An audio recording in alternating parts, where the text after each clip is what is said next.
Convenor, Lindsey German.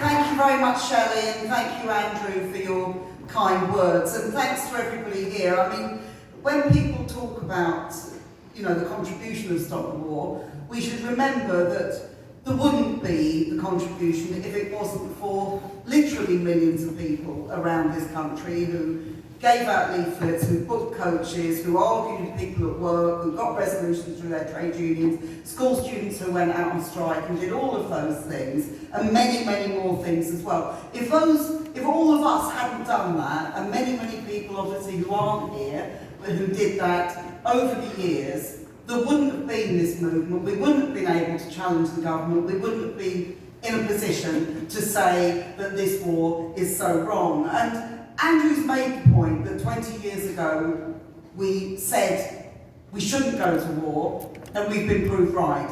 I just think it's worth going through one particular argument then, because of course Stop the War was formed as a result of what happened on 9/11, and we've seen in recent weeks the commemorations of 9/11, and of course it brings it all back to you, the terrible things that people suffered in New York and Washington, and the 3,000 people who died as a result of that day. And of course we were told by George Bush that this war on terror was a war which would stop terrorism, would actually make the world a safer place. I mean, somebody's laughed in the audience and you can see why, except it's not funny in the sense that we have now had 20 years where terrorism has got worse and actually has been created in exactly the places where we went to war to say we were doing it to stop terrorism.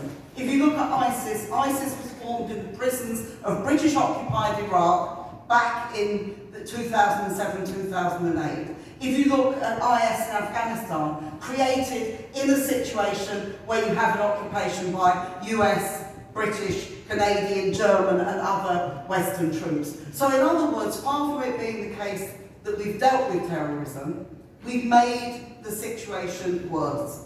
We've made the world a more dangerous place, a more unstable place, a place where all the ideas of terrorism, far from being dealt with, have been able to grow. And it seems to me that when we look at that, we need to say that that has its roots in what we argued after 9/11 and what our governments argued after 9/11. Because we said, however bad 9/11 is, it is not the justification for war. And if you remember, George Bush said immediately after, he said, it's not an act of terror, it's an act of war. And that was because the people who were around Bush, the Project for a New American Century, the Wolfowitzes, the Rumsfelds, all those people, they were determined to go to war, regardless of the consequences. They went to war in Afghanistan, one of the poorest countries in the world. They defeated the Taliban very, very quickly. 20 years later, where are we? We're back with the Taliban in control of Afghanistan, and it remains one of the poorest countries in the world. You just imagine if the $2 trillion that the Americans have spent on the war in Afghanistan, if that had gone into infrastructure, and not just military infrastructure, which is what they spent it on roads and bridges to actually facilitate the war, if it had gone on to helping people, to abolishing poverty, to getting education for everybody who needed it, for getting rid of joblessness and homelessness and all the other things that the Afghan people suffered, what a different picture the world would have today and how much further forward we would be rather than the position they took us into. So I think when we look at why we were right, it's very important that we do say that we were right in our basic analysis. We were also right in saying they will plunge the world into a war. I remember speaking at the first demonstration we had over Afghanistan in Trafalgar Square, and I said, we are going to see war without end in the name of democracy. And this is what we've been seeing for the last 20 years.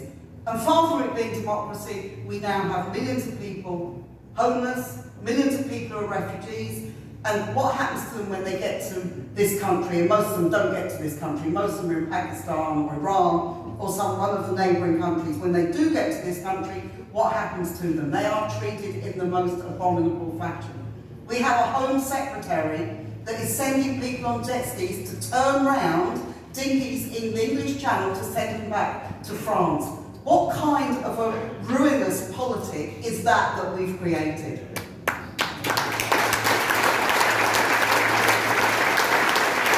And what have we done in terms of Islamophobia? You know, we created a unique movement with Stop the War. There have been many very, very powerful anti-war movements before that, peace movements, notably CND in this country, but all sorts of other ones as well. What Stop the War did, and it was a major achievement, was that we brought together the left, the trade union movement, the peace movement, the Muslim community. And I think people still don't understand how important that was for the Muslim community and for those of us who aren't Muslims to come together to say we can unite against this war. We do want to involve everybody in this question. And the first demonstration we had was during Ramadan. Some of you will remember it, in Trafalgar Square, over Afghanistan, 20 years ago. We were very nervous, but we asked an imam to come along and break the fast for Ramadan at 4:20 in the afternoon, and people handed out dates and water to the crowd. And that had an amazing effect on people because it showed we're not having a separate Muslim anti-war movement, we're not having a separate left anti-war movement, we're bringing everybody together. And I regard it as one of our biggest achievements that we managed to do that. And it's had implications since then over Palestine, over all sorts of things, where again, we saw tens of thousands, hundreds of thousands of people out in the streets in recent months. But that came at a tremendous cost to the Muslim community because they stood up and were counted over the war, and they've been treated as though they're extremists and pariahs and terrorists ever since. And it is an absolute shame of this government that it's encouraged Islamophobia with the Prevent agenda. It's encouraged division between people. It's encouraged all those sorts of things. And again, we have to stand up and be counted against that. Now that movement, what did we achieve? You hear people say, what did we do? We didn't stop the war. And I think it's to our greatest regret, all of us, that we weren't able to stop the invasion of Iraq. I think we came close. Donald Rumsfeld phoned Tony Blair and said, you don't have to go to war, but Blair was absolutely determined to go to war. But what did we achieve? We didn't stop the war. We did stop future land invasions. The Afghan and Iraq invasions were the last of the invasions of those sort. We did stop David Cameron launching air attacks on Syria in 2013 as he wanted to. We stopped that going through Parliament, and that was a huge achievement.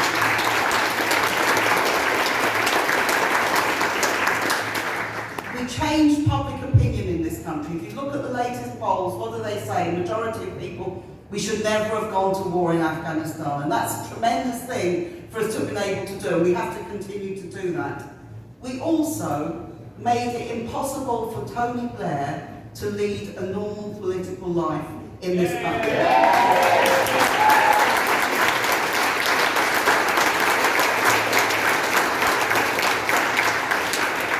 I don't suppose Tony Blair wants to walk into a pub anywhere in London and have a drink, but I can't imagine him walking into one anywhere, or in Manchester or in Birmingham or anywhere else, without people coming up to him and saying, you're a war criminal, you shouldn't be here, you should be in The Hague. And that's something that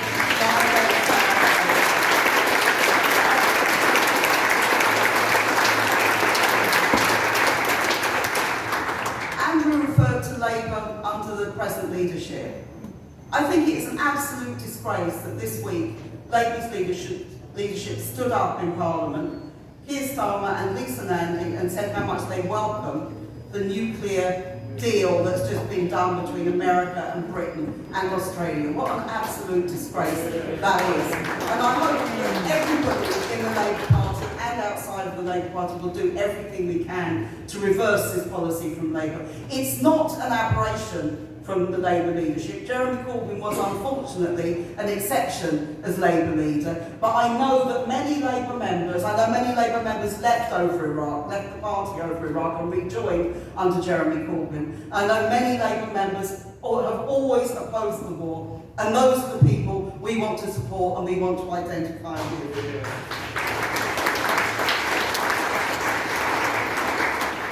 Just finally, can I say this, that to thank everybody for what they've done, but to say we're not at the end yet.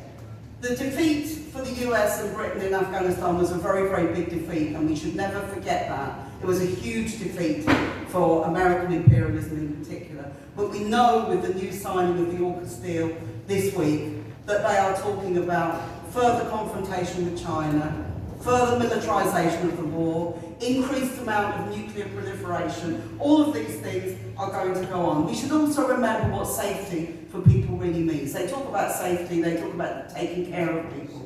What does safety mean? It means freedom from fear of climate change.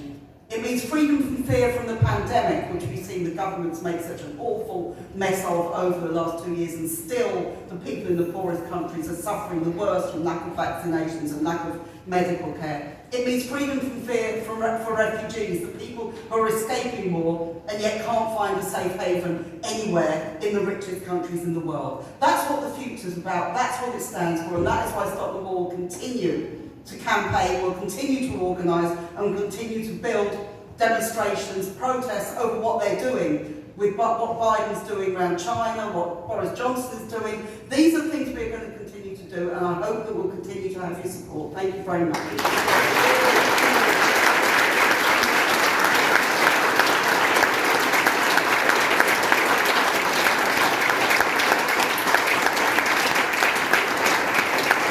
Thank you so much, Lindsey. And I just want to pay a personal tribute to both you, Lindsey, and Andrew, and give you a big thank you for your dedication, your encouragement, and your leadership.